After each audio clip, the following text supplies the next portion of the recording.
Hey guys, today I'm going to show you an alternative to using SML on Emacs. Many of you have expressed that it's not as easy to pick up Emacs if you have never used it before, especially since it uses different shortcut keys. I was able to find an alternative that you guys can use. As a reminder, if you want to install SML of New Jersey, which is the one that our course currently uses, you can go to smlnj.org. And here you can download this version of SML and install it. There are other tutorials on how you can install it on the internet, so I'm not going to go through that. And the editor that I use is Visual Studio Code. It's a very popular program. You may have used it before, and it's free. You can download it from this website, code.visualstudio.com. Again, there are other tutorials for how to install this and set it up. Just be sure for both of these downloads to read the terms and conditions before you install these programs. And so let's look at how we can run SML in VS Code. Here we are. So now when the program starts, you're going to see a picture like this or something similar to that. I'm going to navigate to extensions. I'm going to type SML.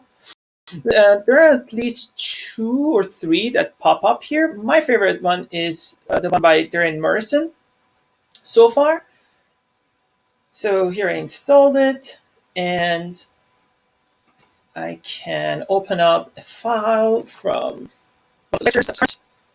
So this is from lecture 11 of our current quarter.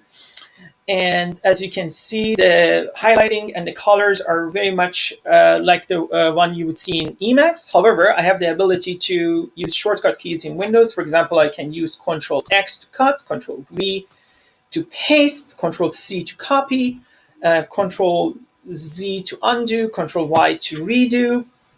I can select all. I can just save by doing Ctrl-S. So all of these are at your fingertips. And you may ask, well, how do I compile my code?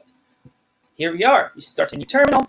It's going to start in my default folder. I'm going to use the change directory command, which you would learn in CSE 391, to go to a higher folder.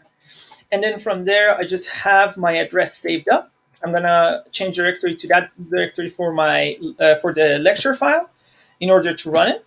Now, once you're in that file, you can also use this command called list to see what is in there. In this case, I want to open the lecture 11 one, so I can just say SML, lec, and then 1.1. That would make it a unique name, and then hit tab. It auto completes the rest of it for me, and I run it. And as you can see, there are function bindings in there, and it compiles. Now, let's take a function here. I'm going to use this function, handy function sum, and test it out. So this function takes a list and sums up whatever is in the list. So 1, 2, 3. Let's add them up. There we are, 6. Pretty much anything that you could do in Emacs, you can do over here. And so far, I've been able to do whatever I wanted to without, a lot of frustration. So I hope this is useful for you.